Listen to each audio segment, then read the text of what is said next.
We're going back to the moon by not going straight to the moon.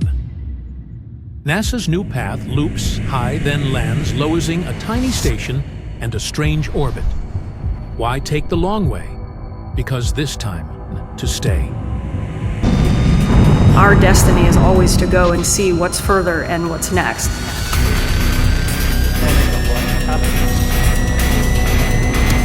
To establish the Artemis Accords. Artemis program.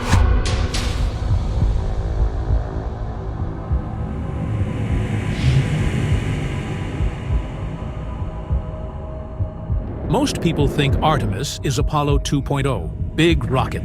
Land, plant a flag, come home. But the plan is different.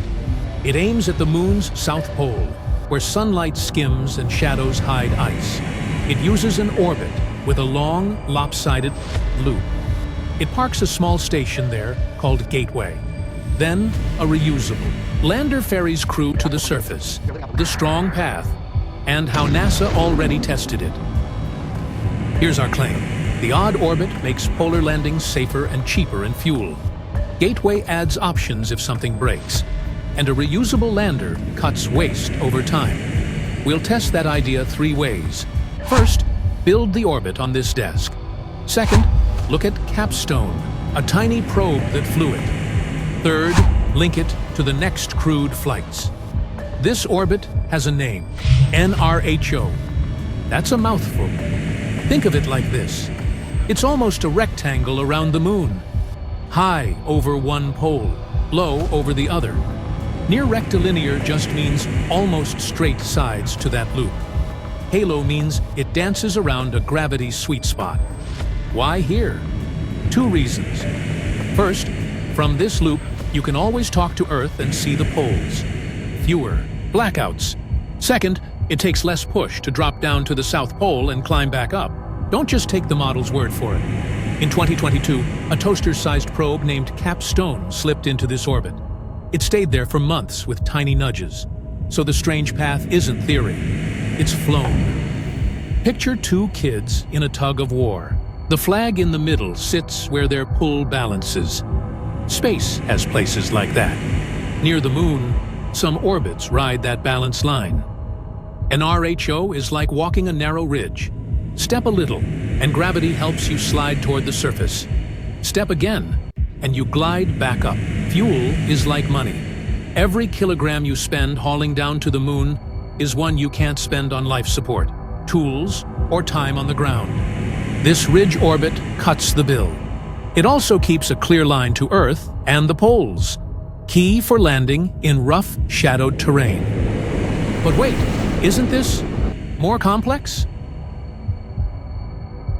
Apollo went straight to low lunar orbit with 1 lander. Why add a station? Why switch ships in space? That's a fair pushback. More pieces can mean more failure points. Here's the tougher test. What if we tried Apollo again today?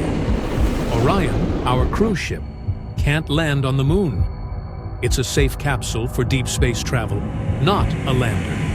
To take Orion down and back, you'd need a huge extra stage. Larger than its rocket can lift. Splitting the job helps. Orion carries people to the orbit. A lander built for the moon does the heavy lifting down and up. And Gateway? That's your porch light in lunar orbit, linking the safe ride from Earth to the lander for the final descent. If weather turns bad on the surface, you can wait. If a lander needs refuel or a swap, you have a parking spot.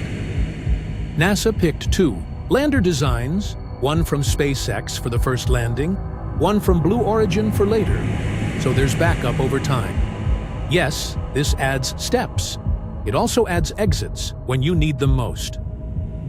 So here's the rule. Don't fight gravity alone. Use the balance points, add a porch in the right place, and make your elevator reusable. Artemis II will send a crew around the moon to check systems. Artemis III aims to send a crew to NRHO, hop to a lander, and touch the South Pole.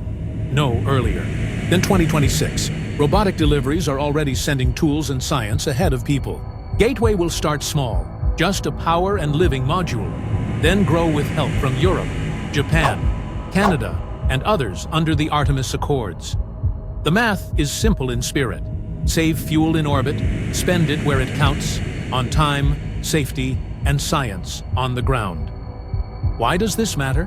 The South Pole may hold water ice. Ice can become air to breathe and fuel to fly.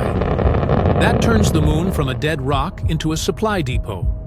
We also learn to live off Earth. Smart power, sturdy suits, calm teamwork. Skills we need for Mars. And Artemis will carry a more diverse crew, from more nations than any lunar mission before. When they look back at Earth from that cold, bright ridge, they'll be carrying our hopes and our questions into the dark. What would you put on the first shelf of a lunar base? Tell me below and tap subscribe for more clear space stories.